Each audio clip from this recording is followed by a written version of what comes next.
In 10 minutes, every major fine-tuning technique, the architecture behind each one, real company examples, and a decision framework at the end. A 7 billion parameter model, when fine-tuned correctly on your data, will outperform GPT-4 on your specific task. Not sometimes, but consistently. And you can do it on a single GPU that costs you less than a used car.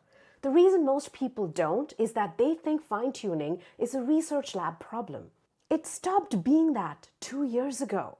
In the next few minutes, I am going to show you exactly how it works, the architecture, the math, and the real companies using this right now. A raw foundational model. Now think of this as the base version of Llama, Mistral, or any pre-trained transformer. You feed it the capital of France, and it'll complete it correctly. Now you feed it summarize this contract in bullet points, and it might just keep writing contract text. It has no idea what a bullet point is as a structural command. Now think of it like hiring someone who has read every book ever written, but has never held a real job. Brilliant, completely unemployed, right? Now, fine-tuning is the workplace training. You're not teaching the model new facts. You're teaching it how to behave. And this is important.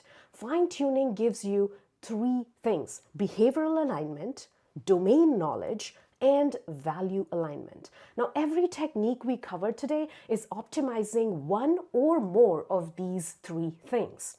The original approach is full fine-tuning, which is updating every single parameter in the model. For a 7 billion parameter model, that means keeping the weights, gradients, optimizer states, and activations in memory simultaneously. Now you're looking at 100 to 120 gigabytes of VRAM.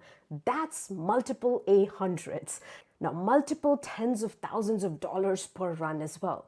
Now, Bloomberg actually did this. They took a 50 billion parameter model and fine-tuned it on 363 billion tokens of financial data, which is news, filings, earnings calls, to create BloombergGPT. Now, the result outperformed general models on financial NLP tasks, but that's Bloomberg. For most teams, full fine-tuning is not the answer, unless you need a domain shift so radical that nothing else will work. Now that's where it gets interesting and you need different techniques. In 2021, researchers at Microsoft published a paper with a simple observation.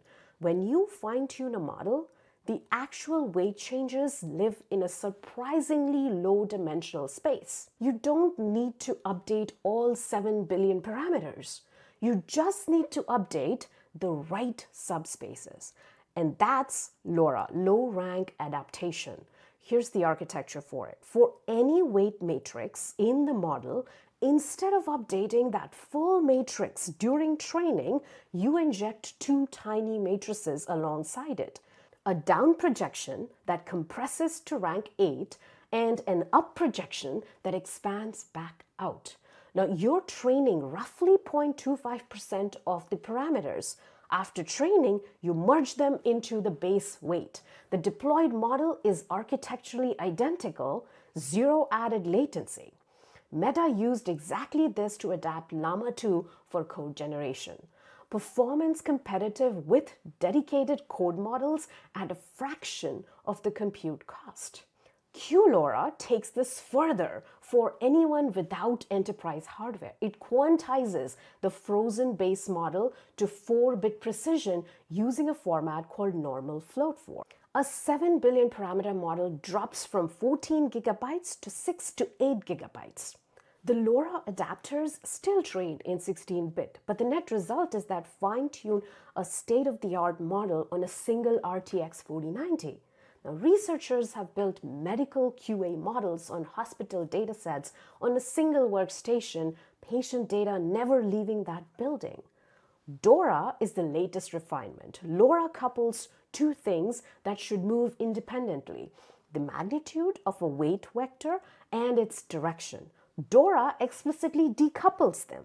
Benchmarks consistently show DoRA outperforming LoRa with the virtually no extra parameter overhead. Now, knowledge and instruction following gets you a capable model, but they don't guarantee a safe model. So RLHF is how ChatGPT was trained. Human annotators rank outputs. Those rankings train a reward model. Then PPO uses that reward model to update the policy. It works. It's also expensive. 4 complete models in memory simultaneously. Now, DPO proved that you don't need the reward model at all. Preferred versus rejected response pairs, binary cross-entropy losses, 2 models instead of 4, half the VRAM, same quality. GRPO is the newest one. DeepSeek introduced it for domains where you can verify answers objectively, math, code, formal logic, sample a group of answers, run them through a deterministic checker. Did the code pass the test? No reward model, no critique, just ground truth. DeepSeek applied this to a 7 billion parameter math model and pushed it from 46.8 to 51.7% in benchmarks, matching GPT-4 on that specific task. Healthcare. A network of hospitals wants a shared diagnostic assistant, but patient records cannot leave the individual facilities. Federated LoRA. Each hospital trains a local adapter. Only weight updates travel to the aggregator. Now, privacy is preserved, compliance is intact. Now, think of SaaS multi-tenancy. Thousands of customers, each needing a different model, one foundational model in VRAM, hot swap tiny customer-specific adapters per request. One GPU serves them all. Now think of code generation. GRPO with your test suite as the oracle. The model runs its own code against real tests, no human feedback. Just pass or fail. Now, if you take customer support as an example, instruction tuning on your support transcripts plus QLoRA on a consumer GPU. You can do that in a weekend. Now here's your decision guide. 1 framework, 3 questions that you need to ask. Hardware budget, multiple A100s, and a radical domain shift, you need full fine-tuning. Single consumer GPU, QLoRA. Anything in between, standard LoRa would work. Can your task be verified objectively, like math, code? Then you need GRPO. Do you have subjective quality needs? You need DPO. Can your data be centralized? Yes? Then standard parameter efficient fine-tuning. No? Then LoRa. Now 3 questions, right technique, 9 times out of 10, you would be successful. Here are my 3 takeaways. 1, QLoRA made fine-tuning accessible to anyone with a decent GPU. 2, you almost never need full fine-tuning. LoRa gets you 99% of the way at 1% of the cost. 3 is solve capability and alignment separately. Now, if you like this video and stuck around this far, you're going to like some of my other content on AI and machine learning up here. I'll see you there.